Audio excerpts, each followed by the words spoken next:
എന്താ അപ്പോഴത്തേക്ക് എത്ര ആളുകൾ വന്ന് ഇതെല്ലാം വാങ്ങിച്ചോണ്ട് പോയോ? സിനിമ നടൻ വെങ്കട് ആൻഡ് ഹിസ് വൈഫ് രണ്ടുപേരും വന്ന് എല്ലാം വാങ്ങിട്ട് പോയി. മനസ്സിലായി. ഹോൾസെയിൽ ആണെന്ന് പറഞ്ഞ് 90% ഡിസ്കൗണ്ടിൽ വിറ്റാണോ അല്ലേ? ഒറിജിനൽ പ്രൈസിന് തന്നെ വിറ്റത്, ഇൻക്ലൂഡിംഗ് GST. വാട്ട്? അവര് ശരിക്കും ഈ പാവകൾ മൊത്തം വാങ്ങിക്കാൻ വന്നതാണോ? ഇല്ല, ജസ്റ്റ് കാണാൻ വേണ്ടി വന്നതാ.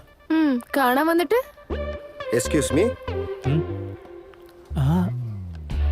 സാർ, നിങ്ങൾ ഹീറോ വെങ്കട് സാർ അല്ലേ? യാ. സാർ, എല്ലാം നോക്കിക്കോളൂ സാർ. നല്ല പൈസക്കാരനാണ്, വിടാനേ പറ്റില്ല. സാർ, ഇത് കണ്ടോ സാർ? ഇത് കൊള്ളാലോ. കാണാൻ വളരെ നന്നായിട്ടുണ്ട്. നിങ്ങൾക്ക് ഇഷ്ടപ്പെട്ടില്ലേ? അതെനിക്ക് ഒരുപാട് ഇഷ്ടപ്പെട്ടു. ഫ്രീ ആയിട്ട് കൊണ്ടുപോയിക്കോളൂ. അയ്യോ, അങ്ങനെയൊന്നും എനിക്ക് വേണ്ട. അതിന്റെ വില എത്രയാണെന്ന് മാത്രം പറഞ്ഞോളൂ. അത് 99,999 പ്ലസ് GST. പക്ഷെ സാറിന്റെ അടുത്ത് നിന്ന് എങ്ങനെയാ ഞാൻ പൈസ മേടിക്കുന്നത്? എനിക്ക് വേണ്ട സാർ, എനിക്ക് വേണ്ട. അല്ലല്ല, നിങ്ങൾ കാശ് വാങ്ങുകയും മാത്രം ഞാൻ വാങ്ങാം. അത് നോക്കാം സാർ. സാർ ഇത് നോക്കിയേ, ഈ വണ്ടി പോകുമ്പോൾ അതിന്റെ കൂടെ ഈ കുതിര സവാരി കൂടെ ഉണ്ടെങ്കിൽ രസമായിരിക്കില്ലേ സാർ? നന്നായിട്ടുണ്ടാവും. പക്ഷെ നിങ്ങൾ പൈസ മേടിക്കുമെങ്കിൽ മാത്രം. എന്താന്ന് വെച്ചാൽ ഇപ്പോഴാ പുതിയ വീട് പണിഞ്ഞത്. അവിടെ എല്ലാ ഷെൽഫും ഒഴിഞ്ഞാ കിടക്കുന്നത്. അവിടെ എന്ത് ചെയ്യാന്ന് ആലോചിച്ചുകൊണ്ടിരിക്കുമ്പോഴാണ് താങ്കളുടെ ഈ ശില്പങ്ങൾ കാണുന്നത്. എല്ലാം ഭംഗിയായിട്ടുണ്ട്.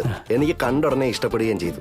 അതുകൊണ്ടാ വാങ്ങാമെന്ന് തീരുമാനിച്ചത്. പക്ഷേ നിങ്ങൾ പൈസ മേടിക്കുന്നു പറഞ്ഞാൽ മാത്രം. അയ്യോ സാർ, അതൊക്കെ പിന്നെ നോക്കാം സാർ. സാർ, വേറൊരു കാര്യം, ഇപ്പൊ ഈ വണ്ടി ഓടിക്കാൻ വേണ്ടിട്ട് ഒരു ലേഡി അവിടെ ഉണ്ട്.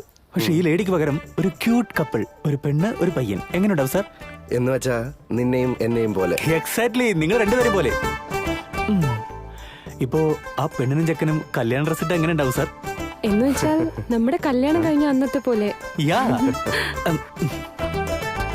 അടിപൊളി കേട്ടോ. നിങ്ങളുടെ കോൺസെപ്റ്റ് എനിക്ക് ഇഷ്ടപ്പെട്ടു. സ്വീറ്റ് മെമ്മറീസിന് സുന്ദരമായ ഒരു രൂപം കൊടുത്ത് ആ മെമ്മറീസിന് നിങ്ങൾ ഒരു ലൈഫ് കൊടുത്തു. Thank you sir. സാർ, ഒരു കല്യാണം ആകുമ്പം ഒരുപാട് ആളുകൾ വേണ്ടേ സാർ? തീർച്ചയായും വേണം. കുറച്ചുപേരെ വണ്ടിന് മേലെ ഇരുത്തി വണ്ടിന് മുന്നിൽ പക്കമേളത്തിന് കുറച്ച് ആൾക്കാരെ കൂടെ വെച്ചാലോ? വേണം, അങ്ങനെ തന്നെ വേണം. ഒരു മിനിറ്റ് സാർ. സാർ, ഇപ്പൊ ഈ എല്ലാ ആളുകളും കൂടി കല്യാണത്തിന് പോവുകയാണല്ലോ. അപ്പൊ അവിടെ എന്തായാലും ഒരു അമ്പലം ഉണ്ടാവണ്ടേ സാർ? എക്സലന്റ് ആകട്ടോ. നമ്മുടെ പാരമ്പര്യത്തിന്റെ ഒരു ഓർമ്മപ്പെടുത്തലും കൂടിയാ. അടിപൊളി, അതിമനോഹരം. കഴിഞ്ഞ ജന്മത്തിൽ നിങ്ങൾ തീർച്ചയായും ഒരു ഫിലിം ഡയറക്ടർ ആയിരിക്കാനാണ് സാധ്യത. Sir, thank you sir. Sir, കല്യാണം നടക്കുമ്പോൾ അവിടെ മണ്ഡപം, പന്തല്, ആളുകള്, നാദസ്വരം, മേളം, സുഹൃത്തുക്കള്, ബന്ധുക്കള്, പാചകക്കാര്. വേണം വേണം, എല്ലാം വേണം. ഒരു കാര്യം ചെയ്യ്, ഇവിടെ ഇരിക്കുന്ന ശില്പങ്ങൾ മുഴുവൻ എടുത്തോളൂ. ഞങ്ങൾ വീട് മുഴുവൻ ഡെക്കറേറ്റ് ചെയ്തോളാം. അപ്പൊ ഇതെല്ലാം എല്ലാം എടുത്തോളാൻ പറഞ്ഞില്ലേ? Okay sir. Thank you sir, thank you. വേഗം. അങ്ങനെ എല്ലാം ഞാൻ വിറ്റഴിച്ചു. ഓയ്, എന്താ മിണ്ടാതെ ഇങ്ങനെ നോക്കുന്നേ? അതെല്ലാം ഞാൻ തന്നെ വാങ്ങിയിരുന്നെങ്കിൽ എത്ര നന്നായിരുന്നു ആലോചിക്കായിരുന്നു.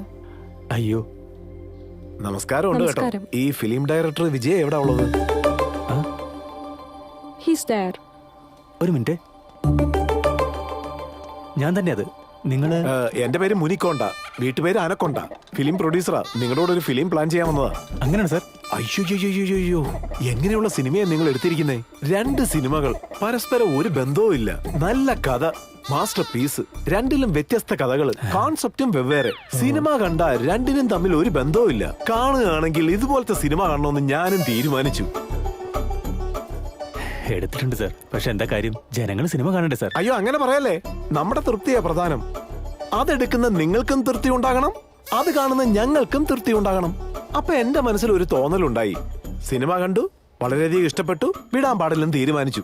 അങ്ങനെ ഞാൻ സിനിമ എടുക്കുകയാണെങ്കിൽ നിങ്ങളോടൊപ്പം സിനിമ എടുക്കുള്ളെന്നും തീരുമാനിച്ചു.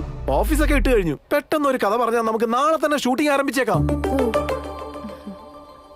കഥ പറയുന്നൊക്കെ സാറിന്റെ ഓഫീസിൽ നിന്ന് മതി സാർ. അങ്ങനെയാണെങ്കിൽ എന്റെ കാര്യത്തിൽ തന്നെ നമുക്ക് പോവാം. സാർ, ഇപ്പൊ തന്നെയോ? ഒന്ന് വാ സാറേ. ബൈ.